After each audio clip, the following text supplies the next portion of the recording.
al seminario que nos reúne el día de hoy sobre enfermedades pulmonares y gestación, ¿no?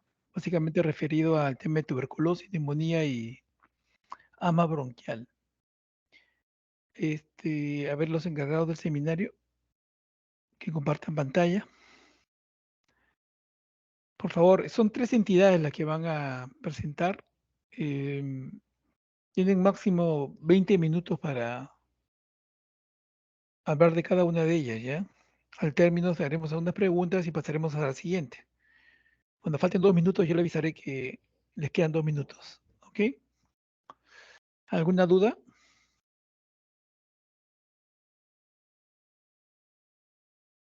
No, doctor. Ya, entonces, presenta, en primer término.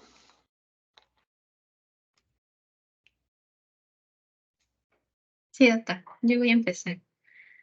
Bueno, buenas tardes, doctor. Buenas tardes, compañeros. En esta Tu oportunidad, nombre, sí, Romero Guadalupe Noere. ya. En esta oportunidad les vamos a presentar el seminario número 5, que es sobre enfermedad pulmonar y gestación, donde vamos a tocar 3 patologías, que son la tuberculosis, el asma bronquial y la neumonía. Siguiente, por favor. Bien, entonces voy a empezar hablando junto con mi compañera Santana sobre tuberculosis en la gestación. Siguiente.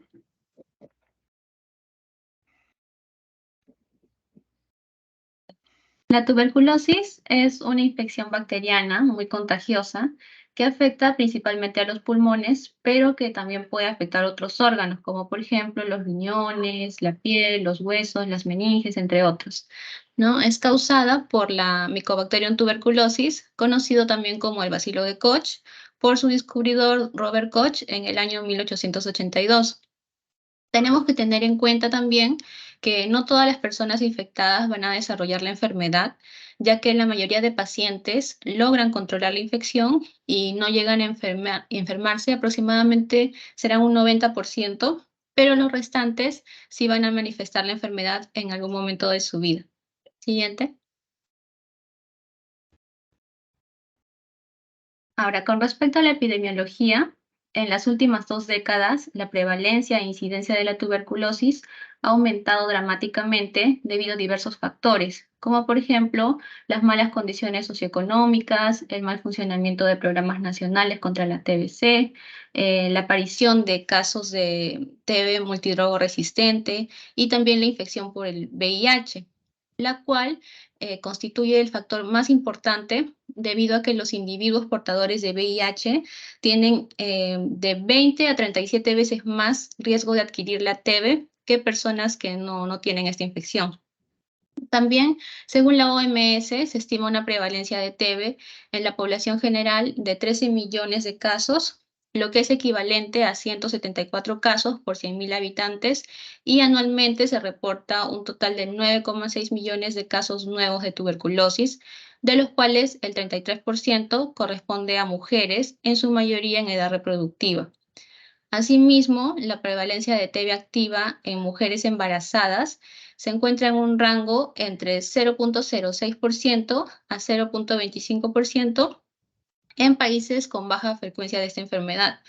Pero por el contrario, en países con alta prevalencia, las tasas aumentan, ¿no? De 0,07 a 0,5 en mujeres VIH negativas y de 0,7 a 11% en mujeres VIH positivas. Siguiente. Ya. Con respecto a la historia natural, bueno, la infección por tuberculosis es causada por la inhalación de bacilos viables que pueden permanecer en un estado inactivo, a lo cual vamos a llamar a la tuberculosis latente, o también podrían progresar a lo que es una tuberculosis activa. En la TBC latente, las pacientes van a permanecer asintomáticas y no van a contagiar, pero debido a que los bacilos son viables, en cualquier momento podría reactivarse, ¿no? Y desencadenar la tuberculosis activa, que se caracteriza porque las pacientes presentarán síntomas y pueden contagiar la enfermedad. También hay algunos factores que no han sido demostrados que influyan en la presentación de la tuberculosis, como por ejemplo que el embarazo influya en la patogenia de la TBC, o que el embarazo aumente la probabilidad de progresión de TBC latente hacia activa, o que el embarazo afecte de alguna manera la respuesta al tratamiento, ¿no? Esto no ha sido demostrado todavía. Sin embargo, se ha demostrado que el diagnóstico de TBC aumenta significativamente en el posparto. Además, la TBC pulmonar activa en el posparto puede ser transmitida al recién nacido, y la TBC activa materna puede estar asociada a desencadenar una infección congénita por diseminación hematógena a través de la placenta, lo cual se denomina que es muy raro. Siguiente, por favor. Ahora, hablemos sobre infección latente por TBC en el embarazo. Se menciona que para la detección se debe realizar esto a pacientes con factores de riesgo significativos de progresión a TBC activa durante el embarazo, como por ejemplo pacientes con contacto reciente con un paciente con TBC respiratoria activa no tratada, o pacientes VIH que no estén en su terapia antirretroviral, y aquellos con recuentos linfocitos CD4 menor o igual a 350 células por milímetro cúbico, y también en pacientes con otras inmunodeficiencias importantes. ¿Y qué se debe hacer en pacientes con factores de riesgo de TBC no incluidos en el grupo anterior? Se menciona que la prueba de TBC latente y tratamientos se deben retrasar hasta 3 meses postparto, ya que se ha demostrado que esto minimiza las reacciones adversas a los medicamentos asociados a la terapia. Sin embargo, se prefiere realizar la prueba de TBC previo al embarazo para poder de esta manera brindar una adecuada planificación y asesoría, ¿no?, a las pacientes. Pero si alguna de las pruebas de detección de TBC latente diera positivo, se debe evaluar la TBC activa mediante búsqueda de síntomas y también con el uso de la radiografía de tórax. Y ahí hay dos opciones, ¿no? Si se confirma la TBC activa, se debe iniciar el tratamiento de inmediato, y si se excluye, la decisión será en base a circunstancias individuales de la paciente. Recordar aquí que los pacientes con TBC latente son asintomáticos y no contagiosos, ¿no? Y debemos también saber que no existe una prueba que establezca definitivamente el diagnóstico de la TBC latente, pero se mencionan dos opciones. Siguiente, por favor.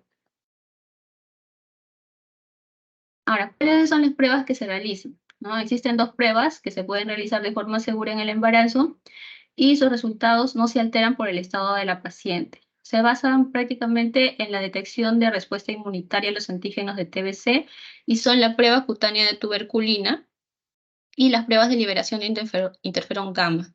La primera, esta prueba tiene una alta tasa de falsos positivos, ¿no? Eso se debe mencionar, ya que podría salir positiva en pacientes vacunadas con BCG y en personas expuestas a micobacterias no tuberculosas.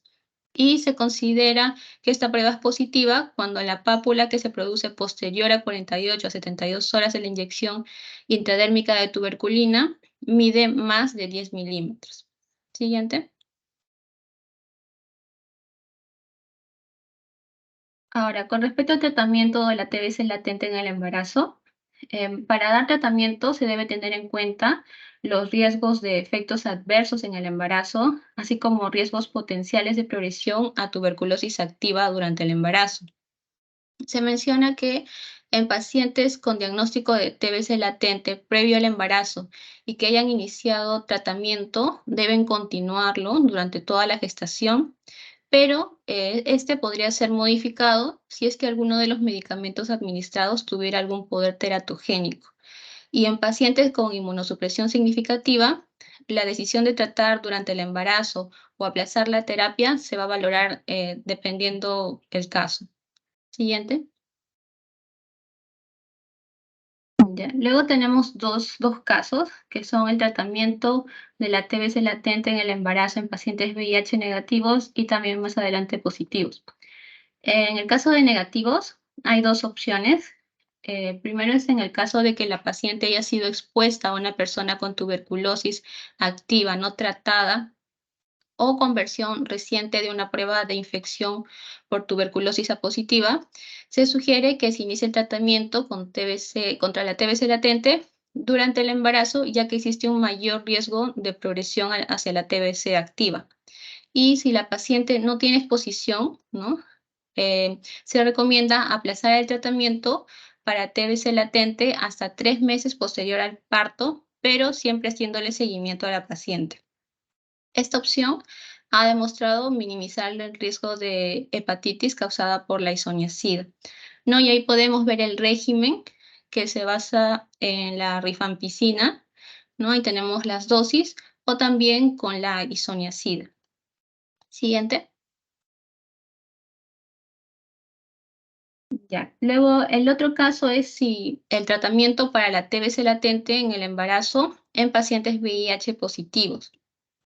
Aquí, en el caso de las pacientes VIH positivo, si la paciente ha sido expuesta a una persona con TBC activa no tratada, se debe iniciar el tratamiento durante el embarazo porque hay un mayor riesgo a que progrese, ¿no?, a una TB activa.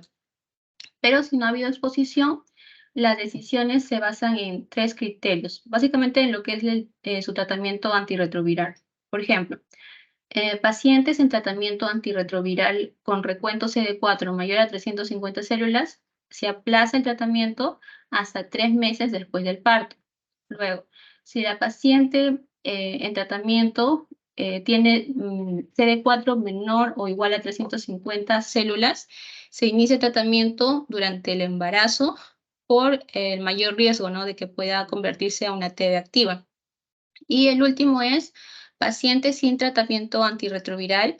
Aquí se debe iniciar este tratamiento, ¿no?, el tratamiento antirretroviral de inmediato, y también se da tratamiento para la tuberculosis latente siempre y cuando el recuento del linfocito CD4 sea menor a 200 células por milímetro cúbico. Y ahí también podemos ver que el tratamiento aquí se basa en la isoniazida, y depende, ¿no?, de entornos de baja transmisión, la dosis y también el tiempo de duración del tratamiento. Siguiente. Bueno, va a continuar mi compañera. Gracias.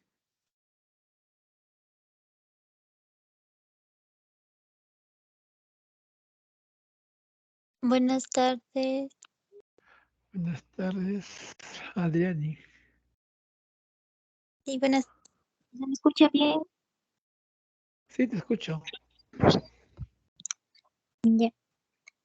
Entonces, continuando ahora con la tuberculosis activa en la gestación, vamos a definirla. Tuberculosis activa va a ser cuando la mujer gestante va a presentar una clínica compatible, también alteraciones radiológicas sugerentes y, por ejemplo, el test cutáneo o el test de inmunoglobulina RA positivo o identificación del patológica, ¿no?, del Mycobacterium tuberculosis en una muestra clínica de esputo, por ejemplo. Siguiente, por favor. ¿A qué nos vamos a referir con la clínica en el embarazo en una TBC activa? Es la misma que una mujer no embarazada. Entonces, acá está resaltado fiebre, puede ser una tos seca, pérdida de peso o sudores nocturnos, dependiendo, ¿no?, de a qué tipo de tuberculosis estamos. Pero en general estos son los síntomas subrayados en general. Siguiente. Acá hay que tener 2 clínicas para observar, ¿no?, que va a ser el malestar general y la fatiga. Esto se asocia al embarazo, ¿no? Entonces acá tenemos que preguntarnos si es que este malestar o la fatiga es de la tuberculosis y no diagnosticarlo erróneamente. Y también la pérdida de peso que sí se puede presentar normalmente en una embarazada a los inicios, ¿no?, de la gestación, y luego ya es cuando va a aumentar de peso. Siguiente, por favor. Y en cuanto al diagnóstico, se van a unir los parámetros que conocemos, ¿no? Como la clínica, los exámenes auxiliares y la epidemiología. Entonces acá yo he puesto lo más importante, ¿no? Cuando tenemos una tos crónica mayor de 15 días, estamos hablando, hay que sospechar, ¿no? De tuberculosis. Esta tos tiene algunas características que no necesariamente van a ser igual, ¿no? Puede ser productiva, no productiva, con sangre o no. Y en cuanto a los exámenes auxiliares, vamos a necesitar 3 muestras de esputo del bacilo de Koch para el esputo y para el cultivo. 2 para el BK y 1 para el cultivo. Y una muestra de esputo para la prueba de sensibilidad rápida molecular, donde se va a amplificar el ADN del Mycobacterium tuberculosis. ¿Y qué pasa si estos exámenes nos dan negativo? Cuando nos dan negativo, recién vamos a hacer la radiografía de tórax para poder observar cómo están los pulmones. Y como estamos hablando de una mujer gestante, vamos a proteger al feto con un blindaje, ¿no? A nivel abdominal. Cuando esta radiografía nos sale anormal, ahí vamos a indagar más sobre la epidemiología, ¿no? Por ejemplo, los antecedentes, si ha tenido contacto con algún tuberculoso, en dónde radica, etc. Y una vez que hemos diagnosticado que sí es tuberculosis, tenemos que actuar rápido y tenemos que hacer un adecuado estudio bacteriológico, ¿no? Acá, por ejemplo, tenemos la tos productiva en la imagen con sangre. Siguiente, por favor. Ahora vamos a hablar sobre el tratamiento. Va a ser casi igual que el tratamiento de la TBC. Entonces acá tenemos este cuadro donde nos dice la dosis, ¿no? Las reacciones adversas, si es bactericida o bacteriostático, como los últimos, ¿no? Entonces la rifampicina va a ser 600 miligramos por día. Las reacciones adversas va a ser, por ejemplo, anomalías fetales, enfermedades hemorrágicas, pero raro. La isoniazida va a ser 300 miligramos por día. Reacciones adversas, la hepatitis, neurotoxicidad periférica en el periparto y cuadros psiquiátricos. La piracidamida va a ser de 1500 a 2000 miligramos por día. Las reacciones adversas va a ser hepatitis, neurotoxicidad periférica. Y el etambutol va a ser 800 miligramos por día. Y reacciones adversas, neuritis óptica, hiperuricemia. Y acá añadí uno más que es el aminoglucósido, la estreptomicina, que sería como de también primera línea, que va a causar ototoxicidad. Siguiente, por favor. Pero ¿cómo vamos a darlo estos fármacos? Entonces tenemos acá 2 principales formas de darlo, donde la primera va a ser el cuadro más superior. Va a ser una escala de 6 meses, donde los 2 primeros meses le vamos a dar la R de rifampicina, la H de isoniazida, la P de piracinamida y la E de etambutol. Y los 4 meses siguientes, si es que no ha abandonado la terapia, vamos a darle rifampicina y isoniazida. Y hay que tener en cuenta que si hay una interrupción de el tratamiento mayor de 2 semanas, va a generarse una farmacoresistencia donde ahí tendría que ser otro manejo. Eso es en el caso de que, por ejemplo, usemos los 4 fármacos, pero ¿qué tal que no tengamos piracinamida, solo tengamos 3 fármacos, ¿no? Y la isoniazida, la rifampicina y el etambutol. Entonces vamos a usarlos, pero con un esquema variante en cuanto al tiempo. Los 2 primeros meses vamos a darle estos 3 fármacos y los 7 meses siguientes, o sea, se amplía, ¿no? De 4 a 7 meses, haciendo un total de 9 meses de tratamiento, con isoniazida y rifampicina. Siguiente, por favor. ¿Qué pasa si la paciente no cumple con el tratamiento? Si lo abandona por 2 semanas, ¿no? Por ejemplo. Entonces tendría que reiniciar de nuevo, empezar de cero. Y en el caso de la gestante hay que tener mayor cuidado, ¿no?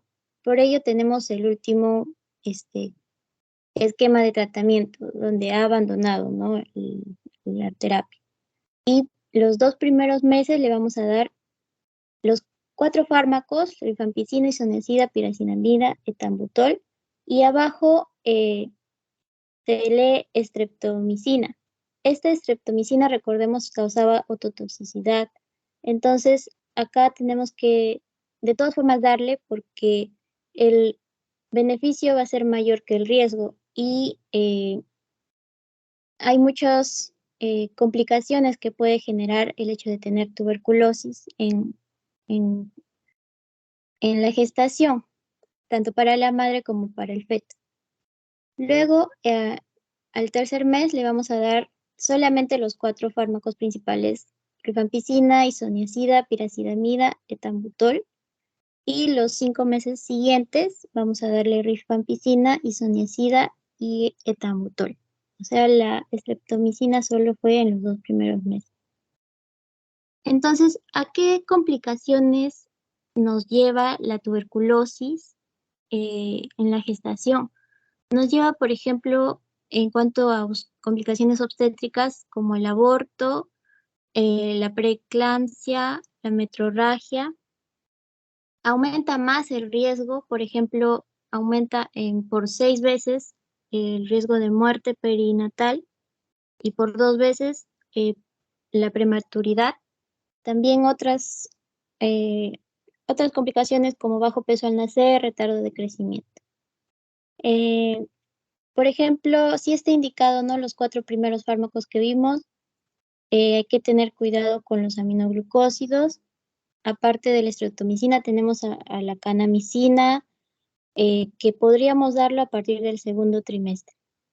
Y la streptomicina, isoniazida, rifampicina, etambutol cruzan la barrera hematoplacentaria, pero no hay estudios que dicen que sí causa teratogenicidad, ¿no? O sea, que va a causar anomalías fetales. Eso no nos estaría provocando estos fármacos principales, los 4 de arriba, ¿no? Y también se secreta en la leche materna estos fármacos. Siguiente, por favor.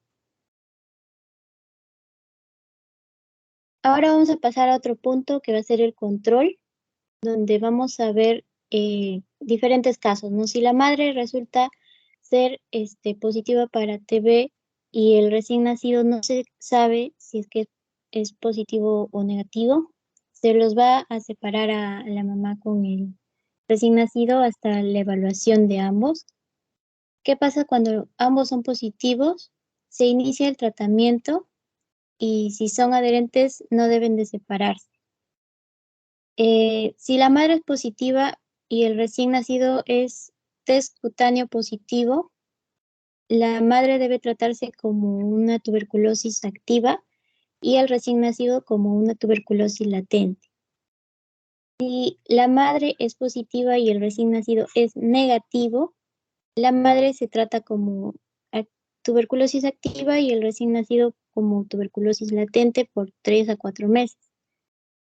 Y acá algunas notitas: si el test cutáneo del recién nacido es positivo, reevaluar. No, recordemos que el test cutáneo no tiene un buen porcentaje de indicarnos la verdadera patología de la TB. Y si el test cutáneo es negativo, se debe suspender el tratamiento de la tuberculosis latente. Y si la madre persiste como contagiosa, se necesita más investigación, ¿no? Siguiente, por favor.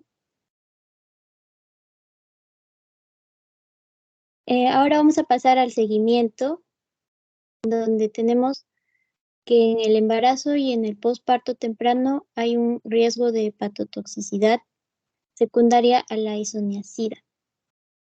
Vimos, ¿no? Los ramos, reacciones adversas. Entonces, se evalúa la función hepática y se hacen otros exámenes adicionales como VIH o hepatitis B, C, antecedente de daño hepático crónico, consumo de oxígeno. O sea, se evalúan más, ¿no? Y se asocia también el hecho de tener tuberculosis con el VIH, ¿no? Por eso es que está bien mencionado en la gestación y la tuberculosis también el estudio del VIH. Ante la ausencia de enfermedad hepática, se inicia con los fármacos antituberculosos y se evalúa mensualmente, ¿no? El control. Y si fuese una enfermedad hepática conocida, va a ser un control más seguido. Y también se debe de educar a las pacientes sobre las reacciones adversas de estos antituberculosos, ¿no? De estos fármacos. O sea, vamos a decirle los síntomas que puede provocar estos fármacos para que no se puedan asustar, ¿no? Por ejemplo, y también advertirles sobre los signos de alarma. Por ejemplo, anorexia, náuseas, vómitos, ictericia, artralgia, para que tengan una evaluación médica inmediata. Siguiente, por favor. Adriani, 2 minutos. Ya. En cuanto a la lactancia, sí se le puede dar lactancia en dos casos, si es tuberculosis sensible y latente. Y no se le debe dar lactancia si tiene un estudio de BK positivo y es tuberculosis multidrogoresistente o extradrogoresistente. Se le debe añadir piridoxina cuando toma isoniazida. Siguiente, por favor. Y se puede dar el caso de la tuberculosis congénita que trae malas consecuencias para el recién nacido, como mortalidad en un 50%, endometritis, y la transmisión puede ser por la placenta misma o por la ingestión que ha tenido el feto con el líquido amniótico. Por ejemplo, se produce hepatoesplenomegalia, vemos el abdomen que nos evidencia, bajo peso al nacer. Y el diagnóstico o los exámenes que se deben hacer es el test cutáneo, la radiografía de tórax, entre otros. Eso sería con respecto a TB y gestación. Gracias. Gracias, Adriani. Bien, está bien. A ver, preguntas para sus compañeros. Si no preguntan, yo voy a preguntar. ¿Ah? Por lo menos hay 3 cosas que deben preguntar. Doctor, ¿se me puede escuchar? ¿Quién habla? Vera González. Ya dime, Jan. Doctor, con respecto a las dosis que estaban explicando. ¿Cómo? Te escucho muy bajo, perdón, te escucho muy bajo. Con respecto a las dosis. ¿Ya? ¿En qué peso lo calculamos? Porque si viene desde el brazo,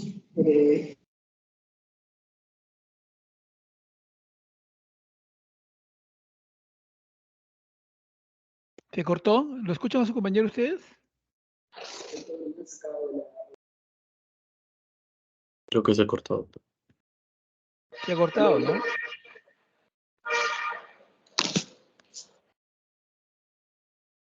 ¿Jan?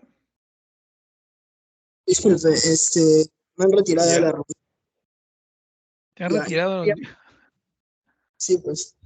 Doctor, yo quería preguntar sobre el parte del peso. Si bien en la edad gestacional va creciendo lo que es el peso del feto y también el peso ponderal de la madre, eso quiere decir que las dosis que vamos a dar va a ir increciendo, doctora, porque si no me acuerdo, está con la dosis de 5 a 10 miligramos por kilo de peso, pero ese kilogramos de peso solamente es de la madre o de la madre más feto, porque el feto también crece, también pesa. A ver, ¿qué dicen los expositores? Una buena pregunta. A ver, Adriani, ¿qué ha hecho la parte del tratamiento? Sí, o sea, cuando pesamos está incluido el peso de la madre con el feto, ¿no? Entonces sería de los dos. En el momento que se empieza el tratamiento. O sea, si se empieza al inicio Claro, del embarazo, con el peso de inicio del embarazo. Si el trimestre fue diagnosticada, en el tercero, con el peso del tercero. ¿Así es lo que estás diciendo? doctor, lo último no le entendí. O sea, administras en base al peso al momento de iniciar el tratamiento. O sea, si el tratamiento se inicia al empezar el embarazo, con ese peso. Si se inicia el tratamiento al empezar el tercer trimestre, con el peso del tercer trimestre, que no va a ser igual que el primer trimestre, ¿no? Esa es tu respuesta, ¿no? Sí, exacto. Ya. Jan, ¿estás satisfecho con la respuesta? ¿O tú sabes algo que quieres aportar? No, doctor, no lo sé. Ya, esta es la respuesta. Esa es la respuesta, ¿ya? Porque el peso tiene que, la mujer sube, si bien es cierto, parte del peso es del feto, ¿no? Del feto mismo y su anexo a la placenta, ¿no?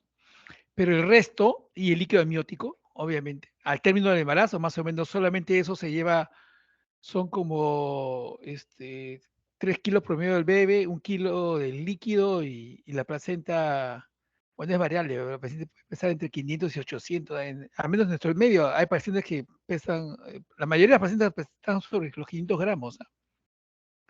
Aunque la teoría dice que pesan de 500 a 600 gramos, en nuestro medio, al menos en el alvenar, las placentas, el promedio es 700, 800, hay pacientes a veces de 850, 900 gramos.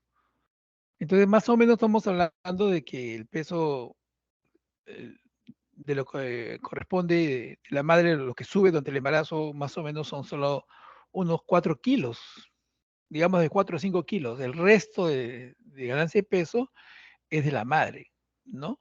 Y obviamente el antibiótico tiene que ser en función a ese peso que es mayor, ¿no? Porque la madre puede subir durante el embarazo en promedio unos 10 kilos, pero eso depende si la madre, el peso estaba adecuado para su talla. Porque a veces las madres son delgadas, o sea, antes de salir embarazada pesaban, por decirles, 45 kilos, ¿no? Pero miden 1,60. Por decirte, 45 o 50 kilos está baja de peso. Y esa mujer puede subir 16 kilos sin problema, ¿no? No lo que dice la regla, promedio 10 kilos, máximo 12, mínimo 10. Eso podría subir mucho más, ¿no?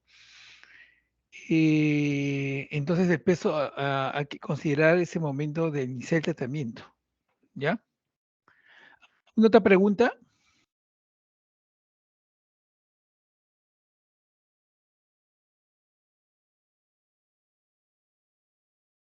¿Nadie quiere Doctor, preguntar nada? Sí, ya. sí, ¿Quién? doctor. En todo caso, ¿Quién habla?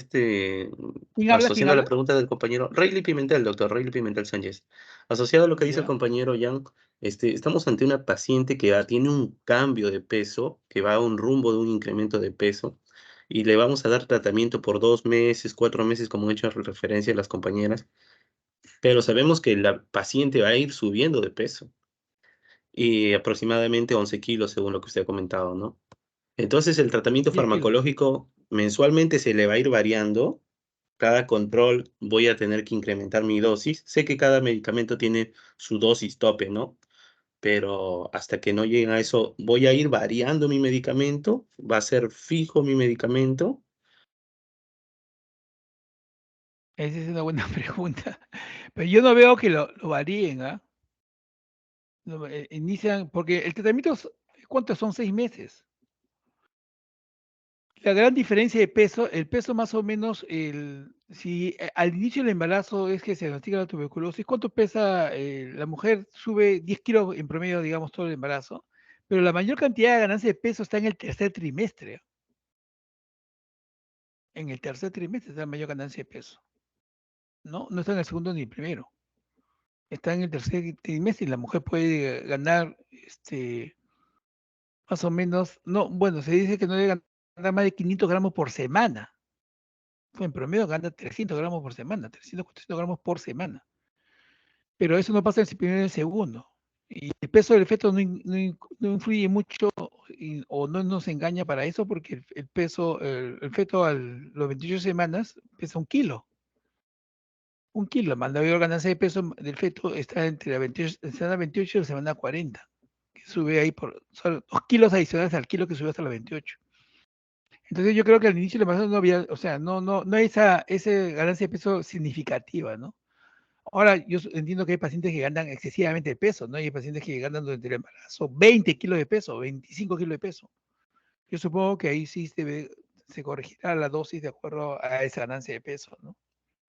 Tengan en cuenta que esto no lo manejamos los clínicos obstetras, sino lo manejan los internistas o los infectólogos, ¿no? Y los tratamientos se dan, generalmente los programas contemplan dar tratamiento diario al paciente, o sea, para que tome el paciente se le da diario, ¿no? No se le da, toma acá para que tomes 2 meses y después vienes para ver cómo estás, así no es. ¿Ok? Entonces, ¿te falta la respuesta? Sí, doctor, me pareció muy interesante la respuesta y también como estamos ante una paciente que fisiológicamente tiene cambios, por ejemplo, yo me imagino que la isoniazida, la rifampicina pueden generar efecto hepático, pero ya sabemos que la paciente por la misma gravidez también tiene un cambio fisiológico hepático, ¿no? Entonces, de repente se vuelve más vulnerable a hacer litiasis vesicular, de repente más vulnerable a la elevación de las transaminasas. Y para saber si los medicamentos de 2 a 4 meses en un proceso normal estemos viendo que no genere un efecto hepático, ¿no? Para ver si podemos seguir dándole los mismos medicamentos, ¿no? Entonces, como que me genera un poco más de incertidumbre. Gracias, doctor, por su respuesta. Sí, de hecho la gestante pues, hay una serie de cambios fisiológicos que se producen que interfieren con el metabolismo de los medicamentos, ¿no? Y a veces hay medicamentos que están claramente descritos que hay que aumentar la dosis durante el embarazo. Si no, no tienen el mismo efecto en la no embarazada. No en función del peso, ¿ah? Por ejemplo, puedo decirles los anticonvulsivantes, por ejemplo. Está visto que las dosis terapéuticas de los anticonvulsivantes hay que aumentarlas durante el embarazo. Y eso es por la distribución que hace el medicamento, las proteínas que hacen del medicamento en el cuerpo de la mujer, ¿no? Entonces, hay mujeres que con epilepsia que están controladas con 100 miligramos de fenitoína 3 veces al día, ¿no? Por decirles, una dosis estándar de 3 veces al día o 2 veces al día, pero salen embarazadas y comienzan a convulsionar. Y tú le haces el rango terapéutico de la droga y está por debajo del óptimo. O sea, y por eso que y hay que reajustar y aumentan la dosis. Está 2 veces al día, aumentan a 3 o aumentan a 4, porque el rango terapéutico está muy debajo. Y eso simplemente es por el metabolismo del medicamento, ¿no? En el cuerpo de la mujer, que tiene que ver con cómo están distribuidas las proteínas en la mujer, ¿no? La carga, la distribución del medicamento es diferente, ¿ya? Bueno, ¿hay alguna otra pregunta?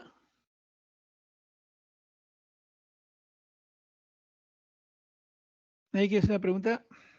Bien, yo quisiera hacer una pregunta a cualquiera de las dos. ¿Por qué se da, en toda la exposición han mencionado que la piridoxina hay que aumentar, en la frente al uso de isoniazida hay que dar suplemento de piridoxina? ¿Por qué?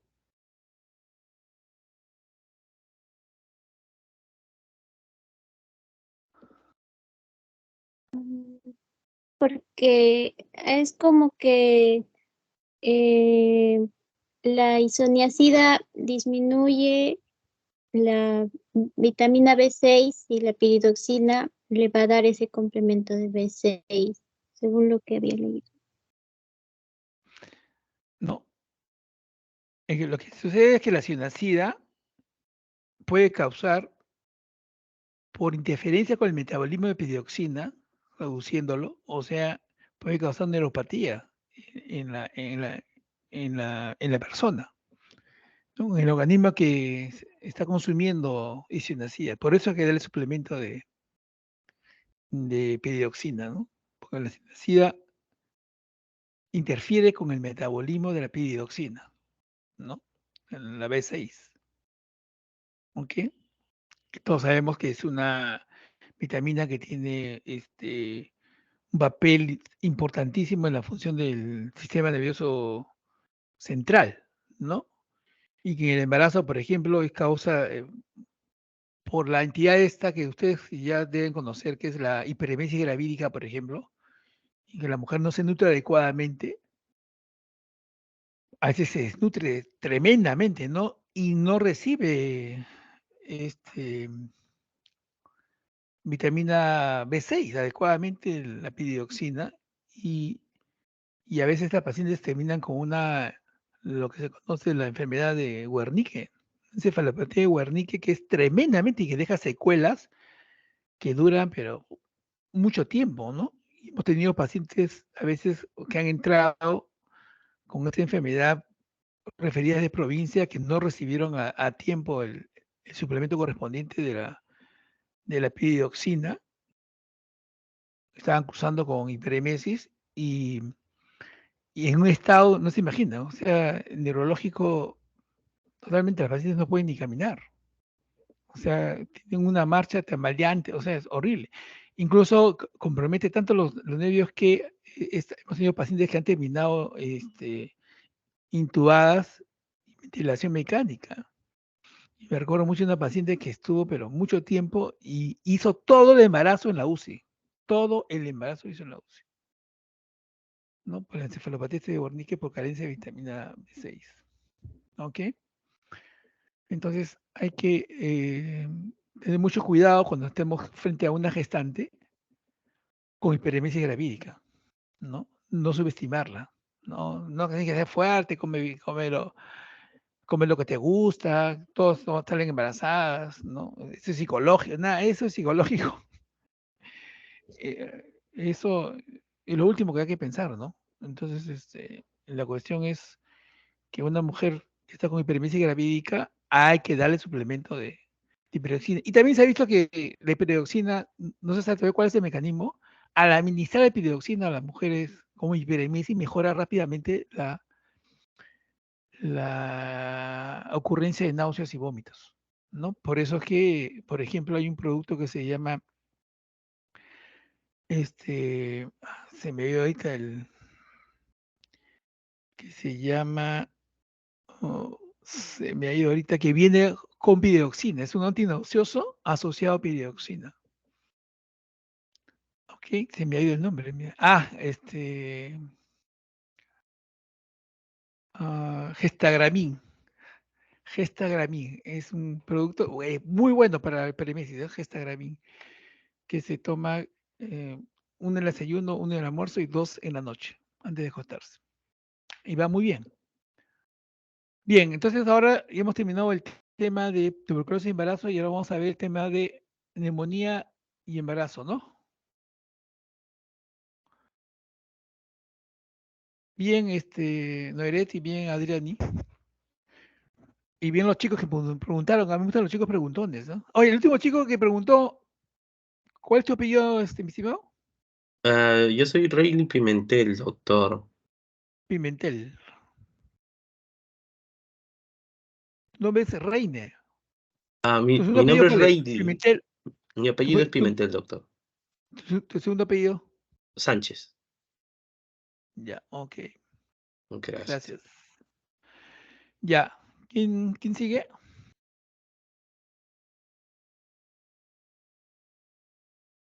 ¿Quién sigue? Doctor, buenas tardes. Ya. Dime tu nombre. Timana Gutiérrez, Giancarlo. Ah, tú eres Giancarlo. Ya. El sobrino Bueno, de Doctor Molina. Ya. buenas tardes.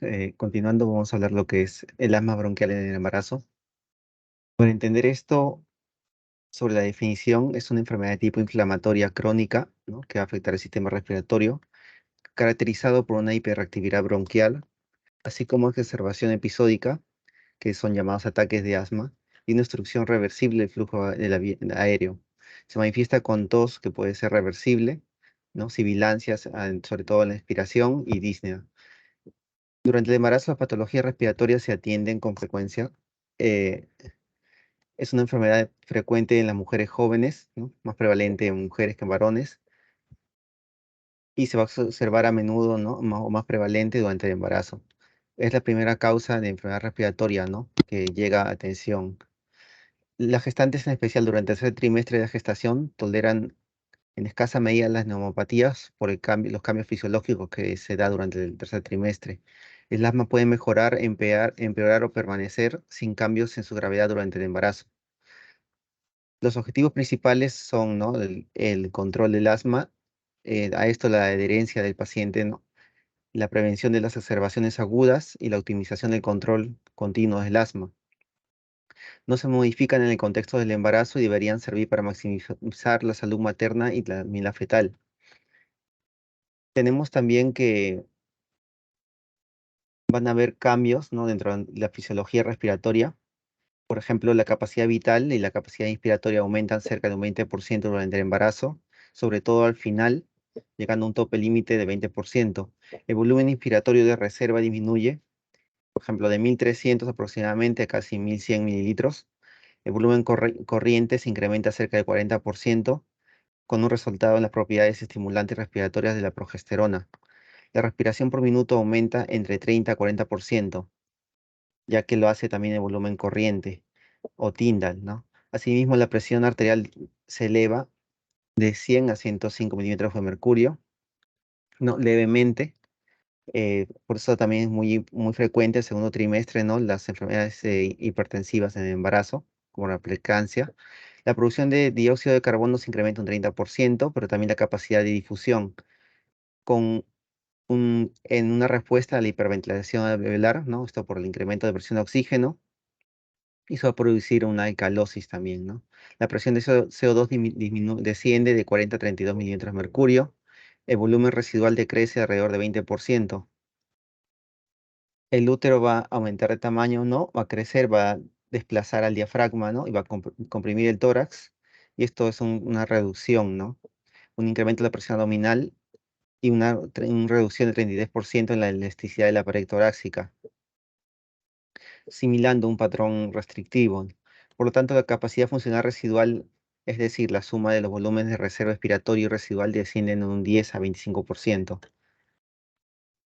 Como se puede observar aquí, esta es una paciente no gestante y una gestante, como la capacidad residual funcional ha disminuido de 700 a 550 aproximadamente, como el volumen Tyndall o corriente ha disminuido un 20%, ¿no? De 450, ha aumentado, perdón, a 600, como el volumen residual, esto por desplazamiento del diafragma, ¿no? En un embarazo del tercer trimestre, ¿no? Hay un volumen residual mucho menor de 800 mililitros. Y cómo los volúmenes por cada mes van variando, ¿no? Tenemos la capacidad vital, cómo va disminuyendo. El volumen corriente también se va modificando y la capacidad residual también va disminuyendo. Tenemos también que las complicaciones o exacerbaciones del asma son con mayor frecuencia durante en estudios sobre la 17ª semana hasta la 24ª semana, ¿no? Ahí se van a presentar obviamente las observaciones según estudios o metaanálisis. Tenemos también que, según estudios epidemiológicos, ¿no? Es la condición médica más común que afecta a un 3 a 8% de las gestantes. Es la mayor causa de hospitalización prenatal por asma. También se asocia la neumonía extrahospitalaria como una causa. Entre ellas suman un 10%. El sexo más prevalente difiere según la edad de inicio. Bueno, tenemos que en las mujeres va a ser más prevalente menor de 18 años, mientras que en pacientes mayores de 18 años no, en menores de 18 años es prevalente en el sexo masculino, mientras que en las mujeres mayores de 18 años es prevalente. Hay una tipología de asma, en el cual es el asma alérgico, de origen alérgico, y se va a dar en la infancia, ¿no? El asma no alérgico, típicamente mayor de 40 años. También hay pacientes con asma grave, tienen más probabilidades de padecer una exacerbación durante el embarazo, esto es muy importante. Más grave se va a poder determinar a través de el tipo de tratamiento que está recibiendo, ¿no? Si se asocia a, ¿cómo se llama? A beta bloqueadores de acción corta, larga, ¿no? Con corticoides, el tratamiento más más asociado va a dar una se debe a la mayor gravedad del asma, ¿no? Paciente con asma mal controlado y las exacerbaciones, sobre todo se van a dar en el segundo trimestre del embarazo, si estos están con mayor riesgo de complicaciones maternas y fetales. La etiología exacta del asma sigue siendo desconocida, ¿no? Los factores de riesgo para el asma incluyen antecedentes familiares, también atopías, historial pasado de alergias, dermatitis atópica, ¿no? El nivel socioeconómico bajo. Entre las consecuencias o efectos adversos maternos y fetales tenemos a nivel materno, hemorragias anteparto y posparto, mayor parto por cesárea, diabetes mellitus gestacional, hipertensión gestacional y preeclampsia, ¿no? También a nivel perinatal, la placenta previa, desprendimiento de la placentario, ¿no? Rotura prematura de membranas, nivel fetal, ¿no? Lo que va a llevar a muerte fetal, hospitalización. Tenemos el UCI natal, ¿no? Bajo peso al nacer, eh, un tamaño pequeño para la gestacional, no acorde, ¿no? Tenemos labio hendido y paladar hendido. Esto asociado por algún fármaco del tratamiento que estamos más adelante. Tenemos entre la fisiopatología, ¿no? Se debe a una inflamación mediada por los linfocitos T colaboradores, ya que va a haber un alérgeno que va a desencadenar esta respuesta inmune, ¿no? Los T colaboradores, los TH2, van a liberar, en este caso, interleuquinas, ¿no? Proinflamatorias, la número 3, 4, 5, ¿no? Que van a hacer eh, a las células de granulación, ¿no? Como basófilos, mastocitos, van a granular, ¿no? Mediadores inflamatorios, como los leucotrienos, y estos leucotrienos van a producir una mayor producción de moco a nivel de los bronquiolos terminales, ¿no? Y una broncoconstricción a nivel músculo liso bronquial. Tenemos derivados de ácido clínico como el COX, ¿no? Las prostaglandinas, que también van a propiciar esto, ¿no? Y todo liberación de inmunoglobulinas tipo E. Los mastocitos van a liberar histamina, brasinina y proceder con un proceso inflamatorio, ¿no? El edema por liberación perivascular, salida del plasma intersticio, una edema también de la mucosa, ¿no? Y un reflejo colinérgico. Va a producirse broncoespasmo, exudación, secreción y remodelación, ¿no? Y esto va a dar lo que es la clínica, ¿no? Que es la disnea, la sibilancia en la expiración, la opresión en el pecho y tos. En el caso a nivel del músculo liso bronquial, ¿no? Va a haber una salida también, un edema a nivel eh, de la mucosa, ¿no? Y un ensanchamiento de la musculatura lisa, lo que se va a observar con un infiltrado a nivel bronquial, ¿no? Por edema y un engrosamiento de la musculatura y una mayor producción de células caliciformes, ¿no? Para liberación de moco. Tenemos que la clasificación se va a depender de la gravedad, ¿no? Puede ser asma intermitente o persistente. En cuanto a la sintomatología, tenemos desde leve, moderado, grave. Si es un asma leve, hablamos se va a dar en transcurso de dos observaciones en 2 días, ¿no? En la semana, o moderado y va a ser diariamente, y grave durante todo el día. Va a haber despertares nocturnos, ¿no? Que pueden ser de 3 a 4 en el mes, en leve, moderado, mayor, van a ser mayores a 1 observación en la semana, y graves van a ser a 7 veces por semana. En cuanto a los estadios, también va a desencadenarse una calosis respiratoria, ¿no? Leve, donde la FEF o volumen final de expiración va a ser 65-80%, la presión de oxígeno normal, la presión CO2 reducida. Esto va a producirse en mayor tiempo, su pase, ¿no? Si es un asma tipo crónico, una obstrucción respiratoria continua, produciéndose una calosis respiratoria. También la FEP va a estar modificada, va a ir reduciéndose, ¿no? De 50 a 55%, va a haber una fatiga respiratoria, hasta llegar a una zona de peligro donde hablamos de una FEP de 35-50%, ¿no? Donde la presión de oxígeno va a estar reducido, la presión de CO2 va a estar normal, y hablamos de insuficiencia respiratoria cuando la presión de CO2 está elevada, ¿no? Con un FEP menor a 35% y una alteración a nivel metabólico de acidosis respiratoria, por ejemplo, así. Esto se va a controlar a través del AGA, ¿no? Análisis de gases arteriales. También el control va a ser a través del pulso oxímetro, por ejemplo, ¿no? Ahora, los efectos en el feto, estudios dicen que si el asma se regula en forma razonable, los resultados perinatales son por lo general satisfactorios. Pero, ¿qué sucede cuando esto no se lleva a cabo, ¿no? Por falta de un control o falta de adherencia al tratamiento? Va a aparecer una calosis respiratoria, ¿no? Esto por el aumento de la presión de oxígeno. Según estudios en animales y seres humanos, sugieren que el feto padece una hipoxemia mucho antes de que la alcalosis deteriore la oxigenación materna. Hay que recordar que en la curva de asociación entre la hemoglobina, ¿no? La hemoglobina fetal tiene mayor afinidad por el oxígeno que la materna, por eso que capta mucho mejor el oxígeno a través en este caso, de las venas umbilicales. Cuando ocurre esta hipoxia a nivel materno, hay una disociación, la curva se desplaza a la izquierda, ¿no? De la asociación entre la hemoglobina y el oxígeno. Esto por alteración del pH. Entonces, la circulación uterina reducida, el retorno venoso materno está atenuado y la desviación hacia la izquierda de la curva de disociación de hemoglobina por una alcalización que pone en peligro la vida del feto, ¿no? Hay efectos teratógenos adversos, ¿no? Por fármacos administrados, ¿no? Por el asma, pero aún está en estudio, ¿no? Por ejemplo, tenemos fisura labiopalatina, ¿no? También trastorno de espectro autista, por ejemplo, ¿no? Entonces la circulación fetal, ¿no? Materna fetal va a haber una respuesta fetal a la hipoxemia, ¿no? Que consiste en reducir la irrigación umbilical, incrementar la resistencia vascular general y también la resistencia pulmonar y disminuir el gasto. Esto cuando se lleva a un estado de hipoxia, ¿no? Y también se asocia con mayor riesgo, ¿no? Lo que es preeclampsia, desprendimiento de placenta, placenta previa y hemorragias obstétricas.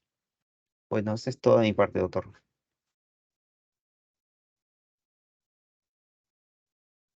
Ahí pasa mi compañero Guido.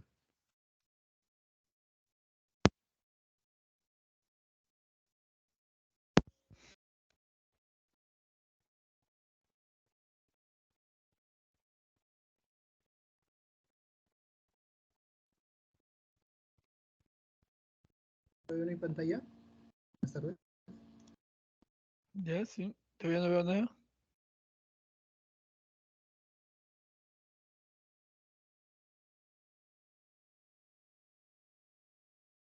¿Se puede ver, por favor? Sí, sí, se puede ver. Ah, ya, ok, doctor, gracias. Bien. Guido, Giancarlo te ha consumido de los 20 minutos, él ha consumido casi 15, Ya, 13 doctor. minutos. Bien, Ok, entonces lo atiendo. entonces te voy a dar 10 minutos ya, redondo Ya. lo que te correspondería. Ok, Bien, bien. Continuando con el seminario, yo les voy a hablar sobre el asma bronquial, tratamiento, pero también sobre la valoración clínica. Con respecto a la valoración clínica, vamos a apoyarnos bastante en lo que es el análisis de gases arteriales, el AGA, la cual nos proporciona una valoración objetiva de la oxigenación, de la ventilación y del estado ácido-base de la madre. Vamos a tener que los resultados se deben interpretar en relación a los valores normales en el embarazo, como tenemos en el cuadrito. Por ejemplo, si tenemos que la presión de CO2 es mayor de 35 milímetros de mercurio y un pH por debajo de 7.35, entonces esto sería compatible con una hiperventilación y con la retención de CO2, lo cual nos llevaría a una acidosis respiratoria materna.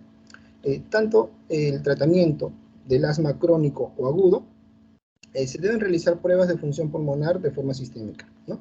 Y para eso tenemos que valorar el volumen expiratorio forzado en el primer segundo y también la tasa de flujo expiratorio máximo, ¿no? Lo cual nos va a indicar la gravedad de la enfermedad. Tal es así que si tenemos entonces un volumen expiratorio forzado menor de 1 litro o menor de 20% de lo esperado, se correlacionaría con un asma grave, ¿no? Lo cual va a cursar con una hipoxia, mala respuesta al tratamiento y un alto índice de recaídas. Pero también tenemos signos clínicos útiles, ¿no? Como la respiración laboriosa, la taquicardia, pulso paradójico, la respiración prolongada y el uso de músculos accesorios, que nos van a ayudar a valorar a la clínica de la paciente. También hay signos de un ataque potencialmente letal, como la cianosis central y las alteraciones de la conciencia. Entonces, con respecto al tratamiento del asma agudo, vamos a ver que el tratamiento del asma agudo, tanto para las gestantes, va a ser similar para las que no son gestantes. Y bueno, frente a una crisis de asma agudo, vamos a tener que hidratar a la paciente por vía intravascular. Esto para poder facilitar, ¿no?, la eliminación de las secreciones pulmonares, y también se le tiene que suministrar oxígeno complementario mediante mascarilla, ¿no? Ahora, el objetivo del tratamiento es mantener una presión de oxígeno por encima de los 60 milímetros de mercurio y una saturación de oxígeno por encima de los 95%. Igual, se tienen que realizar pruebas de función pulmonar, como volumen respiratorio forzado y el PERF. Y también la oximetría de pulso y el monitoreo fetal electrónico nos pueden ser útiles para brindarnos información también. Ahora, con respecto a la terapia de primera línea, vamos a tener a los agonistas beta-adrenérgicos de acción corta, aquí principalmente la terbutalina, el albuterol, isohetarina, adrenalina, isoproterenol o metaproterenol, ¿no? Que se puede administrar por vía subcutánea, vía oral o vía inhalatoria. En los casos graves se sugiere administrar por vía intravascular a una dosis de 0.25 miligramos cada 15-30 minutos por 3 dosis. Ahora, el mecanismo de acción de este agonista beta-adrenérgico es que se va a unir a los receptores de la superficie específica, ¿no?, de las células musculares lisas a nivel de bronquio, los cuales van a activar, ¿no?, a la adenina ciclasa para aumentar el monofosfato de adenosina cíclico intracelular y de esta manera activa la proteína quinasa. Esto hace que se inhiba la fosforilación de la miosina y disminuye las concentraciones de calcio intracelular. Esta disminución de concentración de calcio a nivel intracelular va a ser lo que produzca la relajación de las fibras musculares a nivel bronquial, ¿no?, y se reduzca la vasoconstricción, la broncoconstricción. Bueno, en caso de exacerbaciones o de un asma agudo grave, ¿no?, desde el inicio se debe indicar los corticosteroides, como la metilprednisolona, de manera intravascular, de 40 a 60 miligramos cada 6 horas, o la hidrocortisona en infusión, o también la prednisona vía oral de 0,5 miligramos por kilo de peso al día por 5 días. También están los corticosteroides inhalados, como el propionato de fluticasona. Y aquí tenemos, ¿no?, para diferente presentación de asma. Para un asma persistente leve, se tiene que administrar 100 microgramos al día, un asma persistente moderado de 100 a 250 microgramos al día, y en un severo de 250 a 500 microgramos al día. Hay que tener en cuenta que si la administración del agonista beta nos da un volumen respiratorio forzado mayor de 70%, entonces se sugiere que el tratamiento es adecuado y dar de alta a la paciente. Pero si después de 3 dosis de agonista beta no se produce ese aumento de volumen respiratorio forzado por encima del 70%, entonces se sugiere hospitalizar a la paciente, ¿no? Y un tratamiento intensivo va a estar dado por un agonista beta inhalatorio y un corticosteroide intravascular, frente a posibles empeoramientos, como por ejemplo la dificultad respiratoria que pueda tener la paciente. Con respecto al tratamiento de asma crónico, el principio terapéutico se basa en 4 puntos. Primero, en la educación de la paciente, ¿no?, informar a la paciente sobre el manejo que se le va a dar, factores precipitantes ambientales, qué cosas es lo que pueden producirle esos ataques de asma, y también la evaluación objetiva de la función pulmonar y el bienestar fetal, ¿no? Monitorizar, como mencioné siempre, el volumen respiratorio forzado y el tratamiento farmacológico. Ahora, lo ideal es que las pacientes mujeres con asma moderado o severo se midan, ¿no?, y puedan anotarse su FEP 2 veces al día aproximadamente, y lo ideal es que sea por encima del 80% del pronosticado. Y el tratamiento va a depender de la gravedad del asma. Recordemos que el FEP o el PEF nos daban, había mencionado que nos daban el tipo de la gravedad del asma. Entonces, frente a un asma crónico leve intermitente, el manejo puede ser con agonistas beta inhalatorios, según se necesite, y se prefiere administrar, ¿no?, en este caso el albuterol, puesto que existe más información de estudios que se han realizado en seres humanos sobre la inocuidad durante el embarazo. En los casos leves persistentes, se sugiere dar bajas dosis de corticosteroides inhalados. En una asma crónico moderada persistente, dar bajas dosis de corticosteroides inhalados y también agonistas beta de acción prolongada, ¿no? Y bueno, en los casos graves persistentes, dar dosis elevadas de corticosteroides inhalados y agonista beta de acción prolongada y esteroides orales en caso sea necesario. Bueno, y aquí pueden haber otras variaciones que indica el cuadrito, pero va a depender siempre de lo que mencioné anteriormente. Bueno, ya para ir terminando, vamos a ver que durante el parto, o bueno, el trabajo de parto y parto, vamos a ver que se tiene que administrar medicamentos de mantenimiento que se van a continuar durante el trabajo de parto. Y aquí lo principal que se tiene que administrar son los corticosteroides en dosis de estrés, siempre que la paciente haya venido ya recibiendo terapia con esteroides vía sistémica desde hace 4 semanas atrás. Y el fármaco de elección es la hidrocortisona por vía intravascular de 100 miligramos cada 8 horas durante el trabajo de parto y 24 horas posterior al parto, ¿no? Entonces, durante el trabajo de parto se sugiere anestesiar a la paciente no con meperidina, sino es preferible un narcótico no liberador de histamina como el fentanilo. Y con respecto a la anestesia epidural, es lo ideal en ese tipo bueno, en el trabajo de parto. Frente a un parto quirúrgico, vamos a ver que es mejor la analgesia de conducción, porque la intubación traqueal puede desencadenar broncoespasmo grave, al igual que las prostaglandinas F2-alfa y los derivados de la ergotamina, que también están contraindicados, ya que van a ocasionar, ¿no?, lo que es broncoespasmo grave. Bueno, eso sería todo por mi parte, doctor. Gracias. Guido, lo último que dijiste, o sea,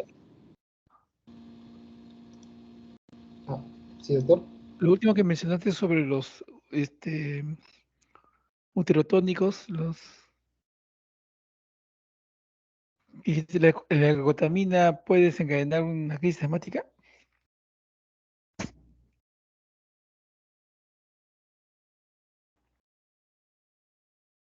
Lo último que mencionaste sobre la ergotamina. ¿Me escuchas? Doctor, disculpe, sí. Sí, le mencionaba que las prostaglandinas F2-alfa y los derivados de la ergotamina están contraindicados porque pueden provocar, ¿no?, ocasionar un broncoespasmo grave. En la que está con crisis. No O, especifica. No no especifica. especifica, o la paciente que es asmática no debía recibir ergotamina. Claro, se sugiere que las pacientes asmáticas no deben recibir ergotamina, pero no especifican si está en crisis o no. Ya, Se entiende que no está en crisis. ya. ¿Alguna pregunta para sus compañeros? Bien, Guido, bien, bien.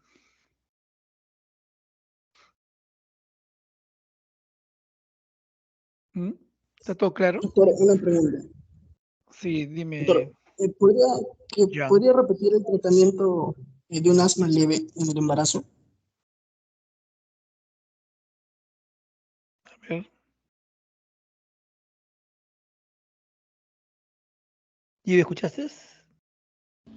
Sí, bueno, si se refiere a un asma crónico leve, basta con administrar agonistas inhalatorios, ¿no?, según necesite el paciente. El que más usado sería el albuterol. Ahora, como mencionó mi compañero también, hay pacientes que no necesitan, o sea, son asmáticas, pero no necesitan tratamiento farmacológico, pero en caso si lo necesitara, de repente hay pacientes que tienen miedo al uso de estos fármacos, porque sí, hay relaciones, por ejemplo, los corticosteroides, ¿no?, con un retraso del desarrollo psicomotor, por ejemplo, en el feto, o un bajo peso al nacer, o inclusive trastornos del espectro autista que se han visto relacionados. El riesgo vale la pena porque las crisis de asma que no han sido tratados pueden provocar consecuencias más graves en el feto. Entonces, eso quería aportar, doctor, eso último. Eso que he dicho, yo es muy importante, ¿ya? El riesgo, el beneficio es mayor. Que obviamente, en general, esas cosas que eso no han dicho, no lo ha dicho tampoco. O sabes, Giancarlo Timaná, ¿cómo evoluciona el asma durante el embarazo? ¿Qué pasa con el asma en la paciente asmática? ¿Cómo evoluciona durante el embarazo con su asma? Bueno, si la paciente está controlada, ¿no? La evolución es acorde, ¿no? No va a haber complicaciones. Se menciona que cuando no recibe el tratamiento, ¿no? O deja de recibir tratamiento, o se produce esta exacerbación, sí puede haber una complicación. Anteriormente los fármacos que se daban, ¿no?, antiguamente no había una relación, que era en categoría B mayormente, ¿no?, de FDA. pero algunos con los corticoides, ¿no? Es evaluar riesgo-beneficio, ¿no? Son categoría C, pero todas evolucionan favorablemente, ¿no? Solo en el periodo de una exacerbación, ¿no? El asma y una mayor complicación, ¿no? El embarazo, sobre todo en el segundo o tercer trimestre. Miren, en general se dice que el asma durante el embarazo hay 3/3 bien más o menos definidos. O sea, 1/3 no pasa nada, ni mejora ni empeora. 1/3 mejora y 1/3 empeora. O sea, teóricamente el asma debería mejorar, ¿no? Pero no mejora en todas, solamente en 1/3. ¿Por qué debe mejorar? Porque el paciente, la gestante, es una paciente inmunosuprimida. Entonces, todos sabemos que en la génesis del asma tiene que ver mucho la respuesta, o sea, al estímulo inflamatorio, esa respuesta que hace que se ponga un espasmo bronquial, ¿no? Hay una hipersensibilidad. Entonces, si se puede estar un poco inmunosuprimida, no debe haberla. Sin embargo, sí, hay 1/3 de pacientes que empeoran el asma durante el embarazo. Entonces, esta paciente que empeora el asma del embarazo, por ejemplo, se benefician del tratamiento. De hecho, porque el no recibirlo, los bebés van a sufrir el riesgo de irse al retardo de crecimiento intrauterino, ¿no? Y eso está asociado con un montón de problemas en la vida extrauterina y a futuro, no inmediatamente, sino en la vida adulta. El niño que nace con retardo de crecimiento uterino tiene más riesgo de desarrollar en su vida hipertensión, diabetes, un montón de enfermedades, ¿no? Entonces es importante que los recién nacidos tengan un peso adecuado. Entonces se van a beneficiar del tratamiento. En relación a los broncodilatadores y el embarazo, o sea, son bastante inocuos los broncodilatadores, porque es más, hay muchos broncodilatadores que se han usado como, por ejemplo, se usaban antiguamente como tratamiento de las enfermedades de parto pretérmino, porque eran buenos tocolíticos y se usaban.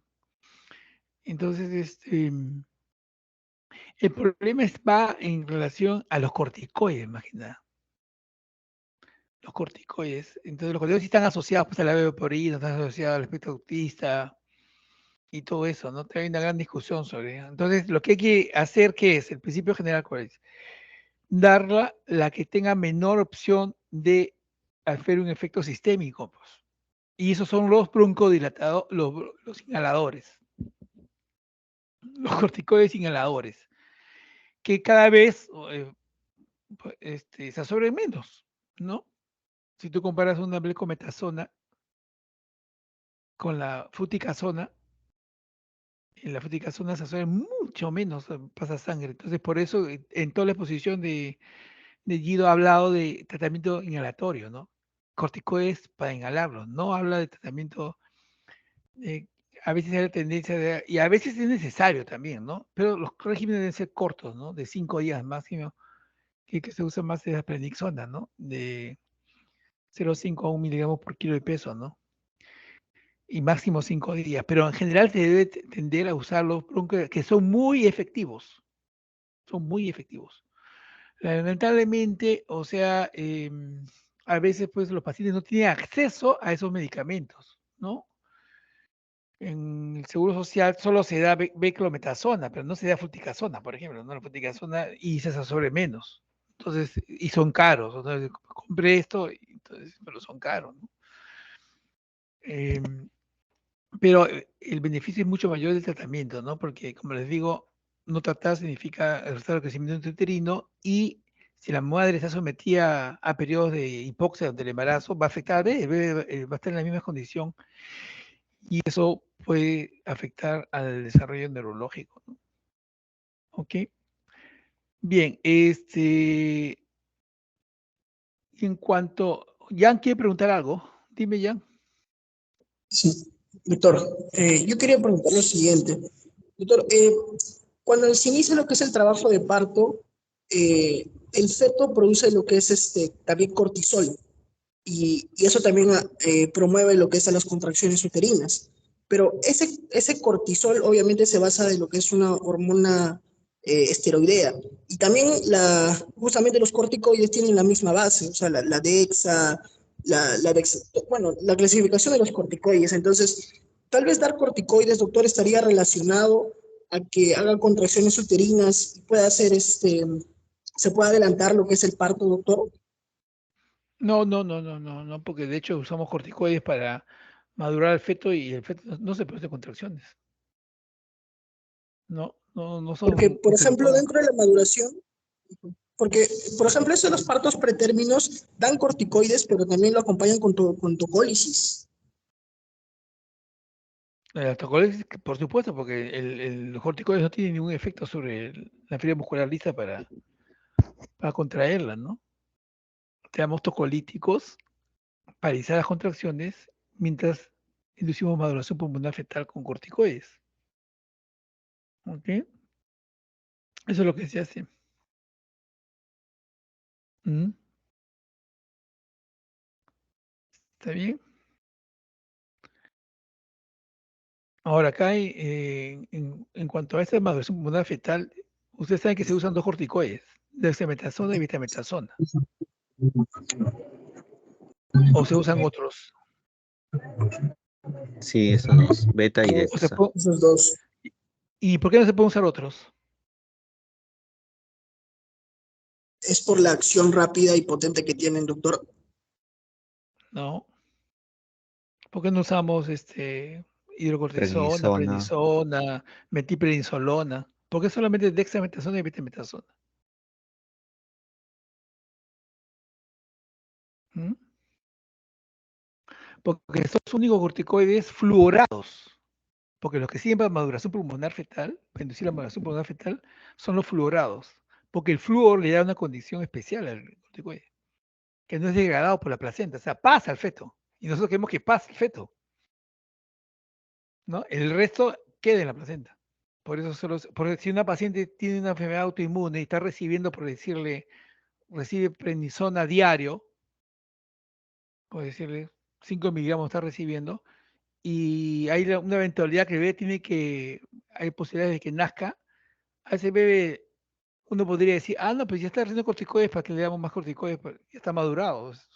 No, hay que darle, pero no prednisona, ¿no? Hay que darle dexametasona o betametasona, ¿no? Por esa condición, ¿no? Son corticoides fluorados y el flúor le da una condición especial a nivel de la placenta, para no ser degradados y pasen al feto. Ok. Una pregunta que quería hacer, ¿en qué caso lo que han expuesto estaría indicada la cesárea?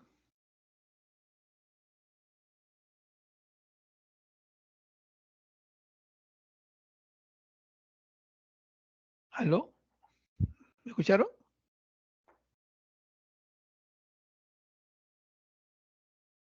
¿Me escucharon? Sí, doctor. ¿Y por qué no me contestan? Sí se le escucha, doctor. Ya, les pregunto a los que me han puesto, ¿cuándo estaría indicada una cesárea en razón del asma?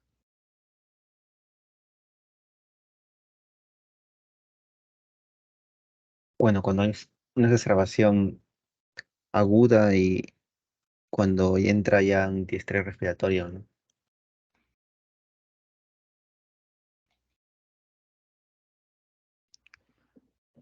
¿Qué dice? ¿Quién habló? ¿Quién contestó? Guido, ¿no? No, Pero mientras que si es controlado, no debería haber indicación para cesárea, doctor. claro, o sea, si el asma está controlado, la indicación es de parto vaginal. La indicación es de parto vaginal, ¿no? Lo que se hace es cuando ya la paciente entra en trabajo de parto, ¿no? Por decir, ¿no? Es la paciente profilácticamente se le puede dar broncodilatadores, ¿no? Por decirlo, ¿no? Nebulizarla, ¿no? Este, pero no contraindica el parto vaginal, ¿no? El parto vaginal por cesárea estaría indicado si estamos frente a una paciente con una crisis aguda de asma. Generalmente, los casos que yo recuerdo en el hospital, que pacientes en estatus asmático, ¿no? Entonces, incluso pretérmino, entonces han entrado y, y el embarazo, ya por los cambios fisiológicos que se producen en la mujer embarazada, asmática, con una crisis severa de asma, a veces recuerdo mucho una paciente en la UCI, pucha, crisis tras crisis, estatus asmático, todo eso, y se pidió interrumpir el embarazo. Finalmente que no era tan pretérmino porque tenía 32 semanas ¿no? Y se tuvo que interrumpir el embarazo, ¿no? Que eso es lo menos, o sea, solo recuerdo ese caso, recuerdo, y algunos casos que se han hecho cesáreas, por, más que nada por ansiedad de la paciente, ¿no? Porque cree que no va a aguantar y recuerdo mucho una paciente que se estresaba y ya empezaba la crisis asmática, ¿no? Entonces, porque eso es característico de los pacientes con asma, ¿no? Si se estresan, se desencadenan crisis, ¿no? Esa sería la única indicación, ¿no? Pero si la paciente está controlada, el parto puede ser vaginal, no hay ningún problema, ¿no? Y me había olvidado preguntar en la posición anterior sobre tuberculosis, ¿y en qué caso la tuberculosis obliga a hacer una cesárea? Adriani, Noeret. Doctor, cuando había una hemoptisis, porque sí estaba indicado vaginal, pero cuando haya presencia de hemoptisis era necesario. Claro, o sea, cuando es un asma con una lesión pulmonar, o sea, una caverna, ¿no? Y ha venido con la hemoptisis, ¿no? Reciente.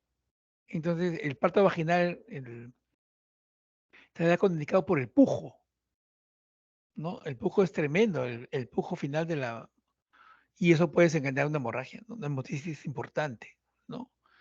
Y el pujo es tan, no sé si alguna vez han visto, hay puérperas inmediatas que tú te das cuenta que ha dado luz, o sea, y ha sido importante el pujo porque hacen hemorragia subconjuntival en los ojos y otras hacen petequias en el pecho de tanto pujar, ¿ya?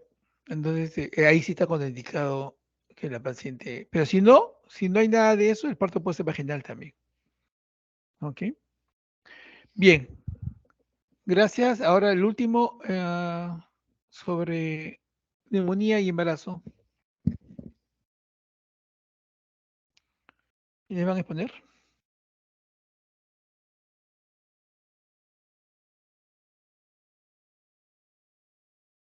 Doctor, buenas tardes. Ya tú eres. Rodríguez, doctor. Melissa. Ya, Melissa. Sí, doctor. Ya, bien. Buenas tardes, doctor y compañeros, para terminar con el quinto seminario. El último tema es neumonía y el embarazo. Y una breve introducción sobre este tema, que va a ser que la neumonía pues, se va a definir como una inflamación del parénquima pulmonar y de los espacios alveolares provocadas por agentes infecciosos. Clínicamente se va a caracterizar por la presencia de pues, un proceso febril agudo con síntomas también respiratorios variables como tos con o sin expectoración, también dolor torácico, sudoración, disnea, y eso van a estar asociados a la presencia de un infiltrado alveolar nuevo en una radiografía de tórax. Esta neumonía va a tener como una causa más frecuente de infección grave en la obstétrica en la gestante. Y con respecto a los cambios fisiológicos y hormonales que se van a producir en la gestante, predisponen específicamente a la neumonía. Sin embargo, el mayor factor que predisponente pues, en las mujeres embarazadas para la neumonía grave va a ser una alteración de su estatus inmunológico. Es así como las madres con neumonía tienen pues, una mayor probabilidad de parto prematuro y tienen también hijos pues, de menor peso que el resto pues, de las gestantes. Y el manejo es similar a las pacientes pues, no embarazadas.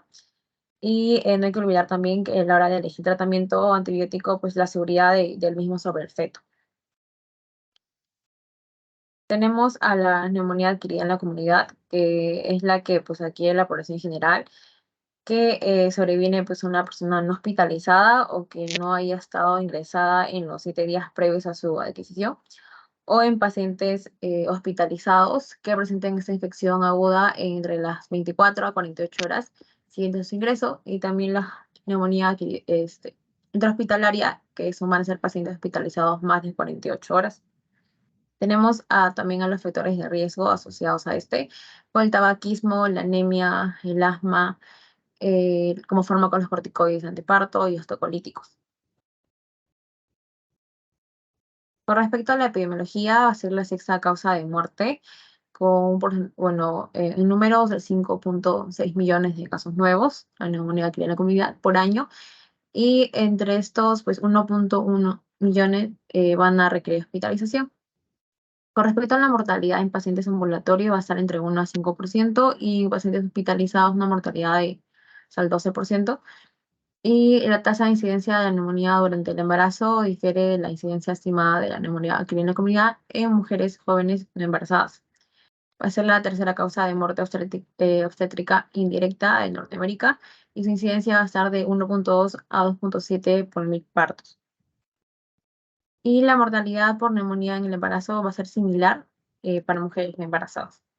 Y con respecto a la etiología, tenemos como patógenos implicados la neumonía durante el embarazo, al Streptococcus pneumoniae con 17%, al Haemophilus influenzae con 5.5%, el Mycoplasma pneumoniae con 3%, a la Legionella SP con 1.2% y el virus influencia A también con 1.2%, y entre otros más. Y con respecto a los cambios fisiológicos, en la paciente gestante tenemos los cambios anatómicos, donde el útero gestante causa pues una elevación del diafragma por encima de 4 centímetros, y también un ensanchamiento, ¿no?, de la caja torácica. Y hay un aumento del diámetro transversal también del tórax y un incremento así de la circunferencia de esta caja torácica. Y estos pues cambios pueden también disminuir la capacidad materna para así poder eliminar las secreciones, y también la disminución de la capacidad pues, residual funcional, y también incremento en el consumo de oxígeno que se produce pues, en el embarazo, y aumenta pues así la vulnerabilidad del pulmón, ¿no?, a una infección. Tenemos también los cambios inmunológicos, donde el mayor factor predisponente a la neumonía grave en la gestación es la alteración del estado inmunitario. Y estos cambios se van a dar principalmente en la inmunidad mediada por células, que hace que las infecciones pues, víricas, fúngicas y tuberculosas también sean especialmente patógenas en esas mujeres. Y también pues, van a documentarse diversas alteraciones específicas de la gestación en ese estado pues, inmunológico materno, que van a incluir pues, un descenso en la respuesta proliferativa de los linfocitos, un descenso también de la actividad de esas células natural killer, y también un descenso en los números de las células de T4 helper. Y también va a existir pues, un bloqueo en las secreciones de las linfocinas y también en la respuesta linfoproliferativa a estos aloantígenos. Y además de esto, los linfocitos pues, fetales pueden inhibir la respuesta inmunitaria materna por una supresión de la proliferación pues, de células T. Y estas, pues, esas adaptaciones inmunológicas que se producen para proteger así al feto de una mujer antigénicamente diferente van a aumentar así la susceptibilidad materna a la infección. Y tenemos, por último, estos cambios hormonales, donde la progesterona, la gonadotropina humana, la alfa-fetoproteína y el cortisol van a poder así inhibir la inmunidad mediada por células, y debido a las adaptaciones pues, fisiológicas al embarazo se producen pues, cambios en el equilibrio líquido pulmonar, y así como en el embarazo se va a estar asociado pues, a una tendencia al incremento del líquido intersticial pulmonar, aumentando así la probabilidad pues, de una lesión pulmonar. Y para terminar con la primera parte de la exposición, hablamos de la clínica, donde probablemente pues, va a estar presente la tos en un 80%, también presencia de expectoración por un 71%, de fiebre también, disnea, dolor torácico, hemoptisis y también presencia de escalofríos. Va a continuar mi compañero Pello con la siguiente parte.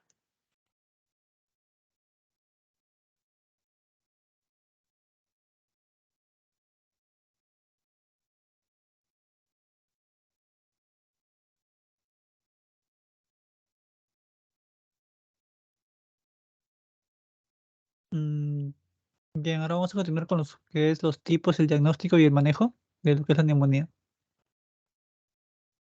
Bien, vamos a empezar con lo que son los tipos. Hay diferentes tipos de neumonías que se pueden dar entre lo que es la neumonía aspirativa, la neumonía por influenza y otros tipos de etiologías.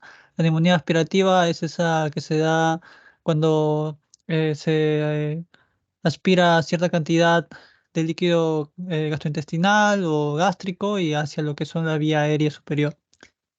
Esto generalmente tiene un cierto riesgo de las mujeres gestantes, ya que tiene una predisposición fisiológica, como se había comentado, en relación a los cambios a nivel de la vía aérea, por lo cual se tiene que tener cierto cuidado. Nos dice que hay una presencia de dificultad respiratoria en el posparto que debería ser sospechada de la aspiración, es decir, que esta dificultad respiratoria en este periodo es un indicio para poder nosotros determinar si es una aspiración. En el manejo de esta, para prevenirla, se utiliza lo que son la metoclopramida, el citrato de sodio e incluso el omeprazol, aunque este también se puede utilizar en otros métodos, ¿no? Entonces, esta petroglutamida es para aumentar lo que es el vaciamiento gástrico y para prevenir la misma. Ahora, el manejo cuando esta ya se da, va a ser similar a lo que es la neumonía adquirida en la comunidad, que vamos a ver más adelante. Otra es la neumonía por influenza, en las cuales es de origen vírico del virus ARN, los tipos A y B, que también pueden causar esta neumonía, aunque es poco frecuente. Eh, Generalmente estas tienen que ver estacionarias, es decir, depende de un tipo de estación, generalmente en el invierno, y nos dicen que las pacientes que tienen neumonía por influenza y tienen sintomatología tienen las mayores probabilidades de ser hospitalizadas e incluso ingresadas en UCI, ya que estas son raras y cuando estas se detectan, generalmente la paciente embarazada tiene factores de riesgo de inmunosupresión.